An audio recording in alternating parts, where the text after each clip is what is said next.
अब अभी आपने जैसे ये 4 पॉइंट बताए, तो मुझे लगता है कि पेरेंट्स इससे पहचान पाएंगे कि हमारा बच्चा क्या गेमिंग एडिक्शन में जा रहा है। क्या इससे इसे छोड़ के और कुछ चीजें हैं जिससे पता चले पेरेंट्स को कि हमारा बच्चा गेमिंग हम्म। एडिक्शन, बच्चे को गेमिंग एडिक्शन हो रहा जी। तो ये बहुत इंपॉर्टेंट चीज है समझना। पेरेंट्स को लगता है कि मेरा बेटा मेरी बेटी गेम खेल रही है मतलब वो एडिक्टेड है, कुछ पढ़ाई नहीं करता। ये बहुत गलत बात है। क्यों? क्योंकि एक चीज हमें ये भी समझना जरूरी है कि जो जो बच्चे रहते हैं वो एक relaxation, that is okay, normal and accepted.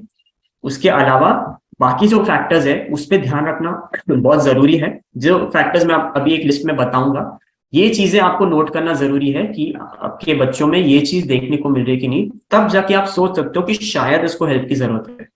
But unnecessarily अगर थोड़ा भी गेमिंग दिख जाए और हम बच्चों को टोके कि तुम ज्यादा ही कर रहे हो, यही प्रॉब्लम है, तो ये बहुत नेगेटिवली बच्चे लेते हैं और वो फिर एक है।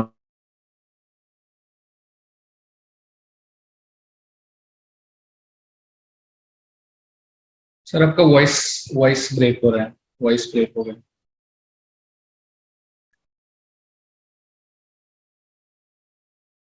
क्या बाकी लोग सुन पा रहे हैं?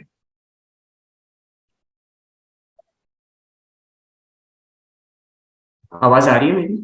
यस, अभी आ रही है। जी। तो मैं यही बता रहा था कि अ, जैसे कि कुछ फैक्टर्स होते हैं जिस पे ध्यान रखना बहुत जरूरी है, तब जाके हमें एक अवेयरनेस आएगा कि हाँ शायद मेरा बेटा या बेटी एडिक्शन गेमिंग एडिक्टेड है। तो उसमें से कुछ क्वेश्चंस है जो हम बच्चों को ही पूछते हैं और उनके आंसर के हिसाब से हम डिसाइड करते हैं कि इनको वाकई में तकलीफ है कि नहीं है, समझाया जा सकता है या फिर प्रॉपर ट्रीटमेंट लगेगी। उसमें से कुछ क्वेश्चंस मैं आपसे शेयर करना चाहूंगा। जैसे कि पहला क्वेश्चन है कि क्या आप पूरे दिन गेमिंग के बारे में ही सोचते रहते हैं? अब इसका जवाब अगर ना है या फिर थोड़ा बहुत है या फिर बहुत हाँ है, उस हिसाब से हम डिसाइड करते हैं कि बिल्कुल नहीं, कभी कभार और हमेशा। ये एक क्वेश्चन हो गया जिसमें कि आपका पूरा टाइम गेमिंग के बारे में सोचने में जाता है कि। दूसरी चीज होती है कि अगर गेमिंग करने को ना मिले तो आपको गुस्सा या चिड़चिड़ापन हो रहा है कि नहीं। ये पेरेंट्स भी नोट कर सकते हैं कि अगर बच्चे को मना किया जा रहा है तो उसके कारण उसका मूड चेंज मतलब बिहेवियर चेंज हो रहा है कि नहीं।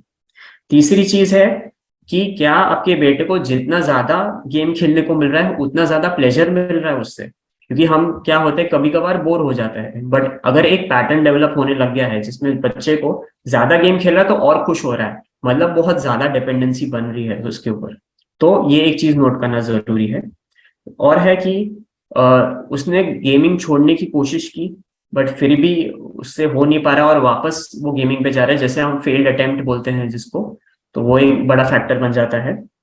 बाकी चीजों बाकी जो हॉबीज है, बाकी जो उसके रिक्वायर्ड रिस्पॉन्सिबिलिटीज है, उसका इंटरेस्ट कम होने होने लग गया है और सिर्फ गेमिंग में बढ़ गया है, ये एक इम्पॉर्टेंट फैक्टर बन जाता है।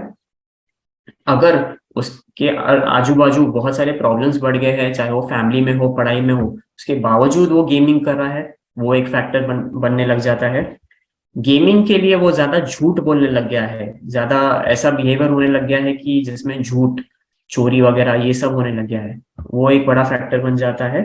और यह है कि जो एजुकेशन है, जो उसका एकेडमिक है, उसके अंदर जो प्रॉपर डिक्लाइन दिखने लग गया है, एकेडमिक परफॉर्मेंस डिक्लाइन हो रहा है, that becomes a big factor कि ये सारे पॉइंट्स अगर देखने में जाए, अगर इसमें सब चीजें पॉजिटिव लग रही है, तो द चाइल्ड उसके चाइल्ड को जरूरत पड़ेगी कि थोड़ा ट्रीटमेंट लगे ये गेमिंग एडिक्शन से बाहर आने के लिए। ये फैक्टर्स सारे मिले या फिर मेजोरिटी फैक्टर्स मिले तब जाके ही पेरेंट्स को कंसिडर करना चाहिए कि उसको कुछ ट्रीटमेंट ले या फिर उसको कुछ हेल्प दें ताकि ये चीज से बाहर आए।